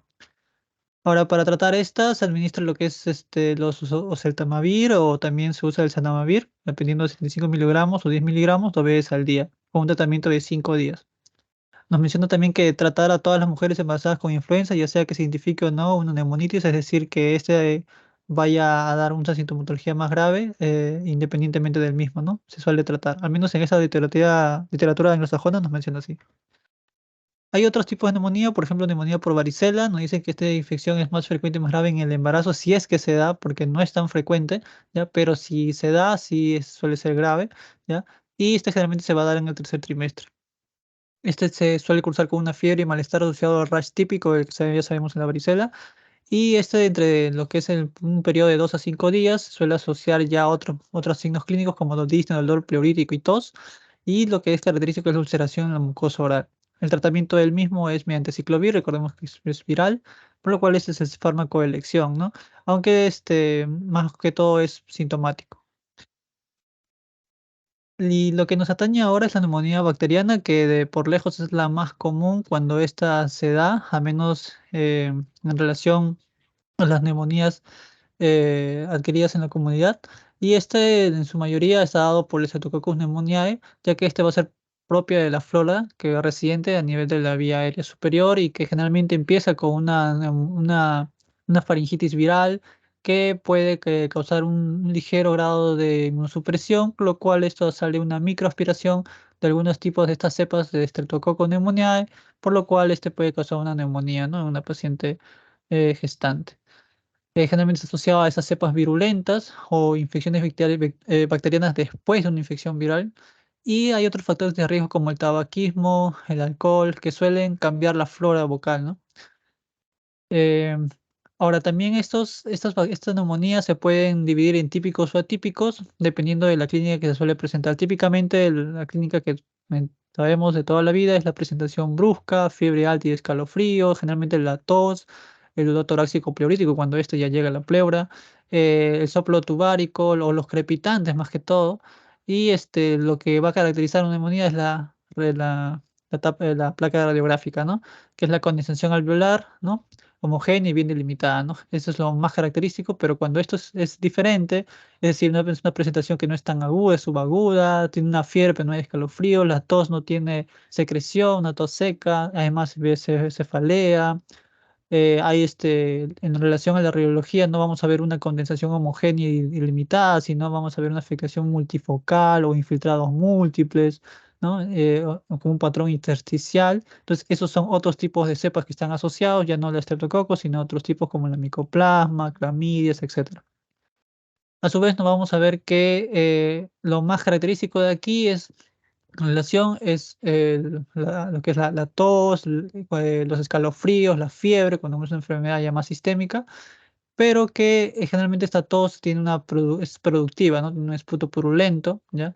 Y nos mencionan que incluso, sin embargo, con que todos estos sean característicos, la mayoría de los pacientes no presentan estos síntomas clásicos, ¿no? Por eso estamos entre los que es atípico, ¿ya? Y nos mencionan que la evaluación diagnóstica para hacer este tipo, para nosotros estar o decir que estamos frente a una neumonía, se usan criterios similares a las que una persona no embarazada.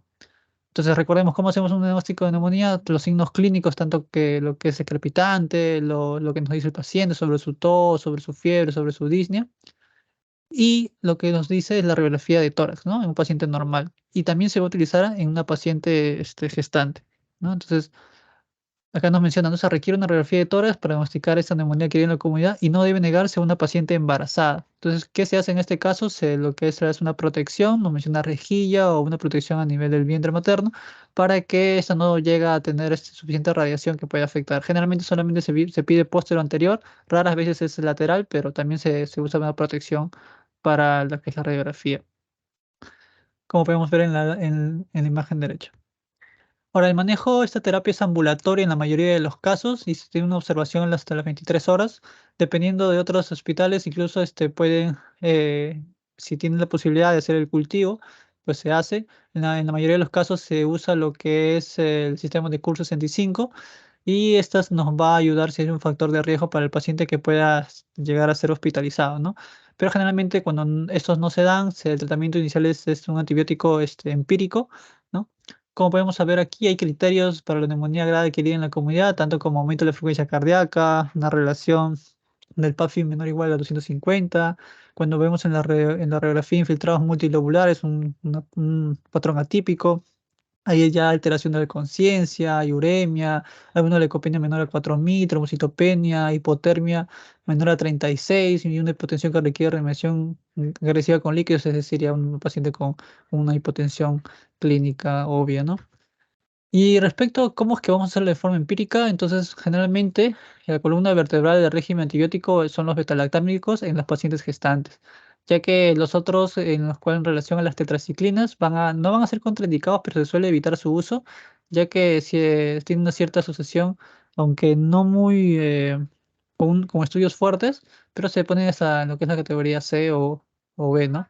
Entonces, para nosotros saber cómo vamos a tratar más o menos esto, pues acá un algoritmo nos dice en los pacientes que tienen en relación a una frecuencia cardíaca y una frecuencia respiratoria normal, tienen una saturación mayor al 95%, tienen comorbilidades, hay una ausencia de las comorbilidades y están o se van a adherir a lo que es la terapia antimicrobiana. Entonces, si es así, le vamos a preguntar si es alérgico a la penicilina o tiene una intolerancia a la misma, ¿no? Si nos dice que no, entonces vamos a proceder con la primera línea de acción o la primera línea, que es la amoxicilina y generalmente se le suele adicionar lo que es la citromicina, ¿no? O amoxicilina. Entonces acá están las dosis, amoxicilina se le da 1 gramo 3 veces al día por 5 días.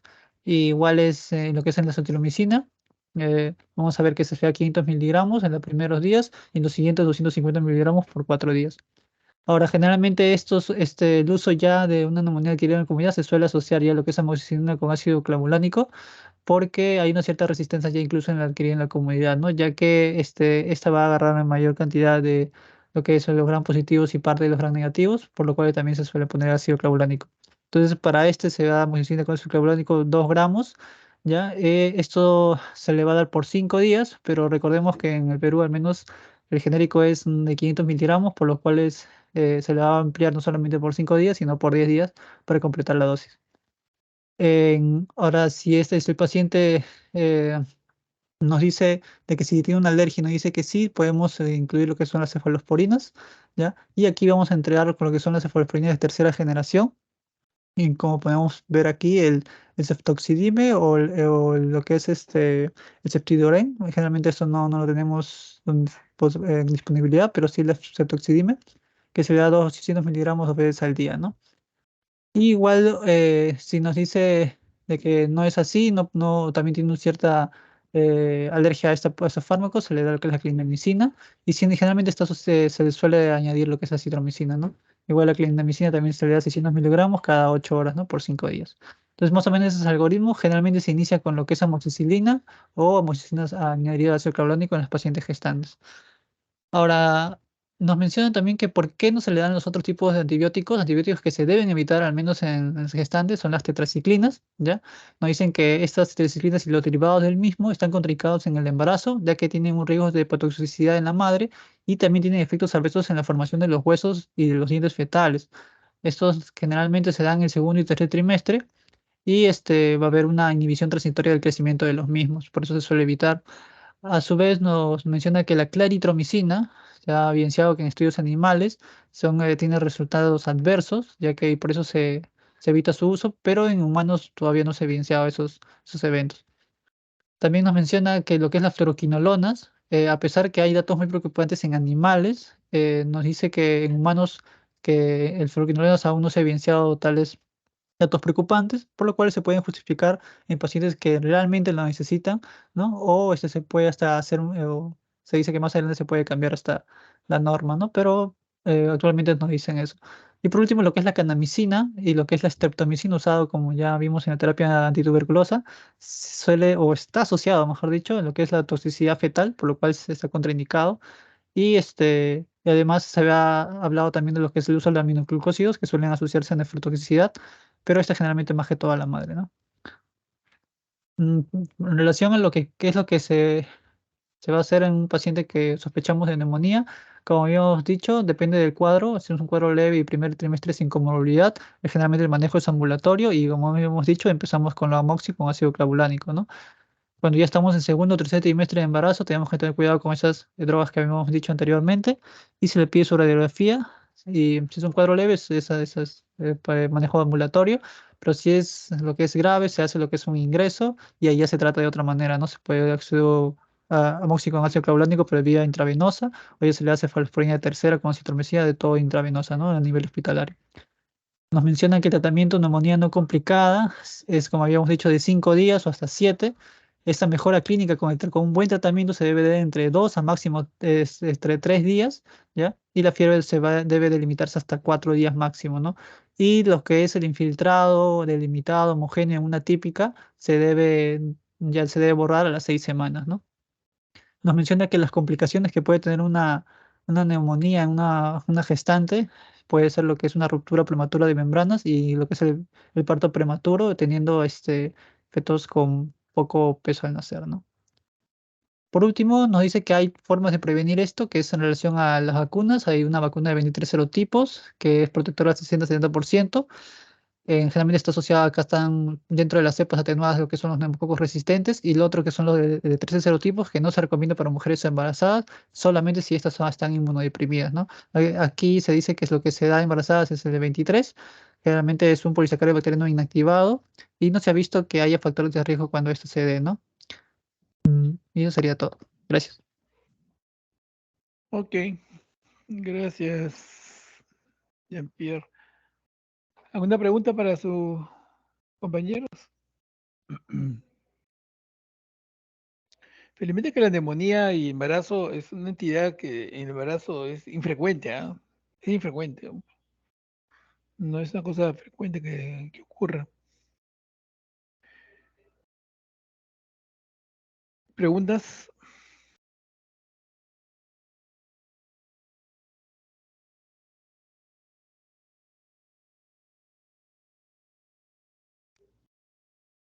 Todo está claro.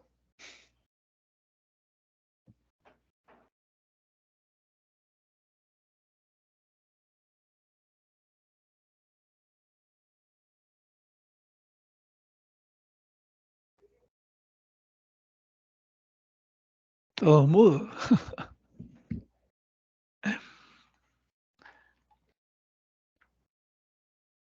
Bien. Visto que no hay preguntas, entonces daremos por concluido la... En este grupo hemos hecho para 2 promociones, ¿no? ¿El seminario? Sí, doctor. Ya. Ok. Bien, entonces se les agradece por su participación. El día de mañana yo voy a llevar a cabo el caso clínico para que corresponda a las 8 de la mañana, ¿ya? Sobre distosia de hombros. Ok. Bien. Ha sido un placer. Será hasta la próxima. Gracias, doctor. Gracias. Gracias, Hasta doctor. mañana. Gracias, doctor.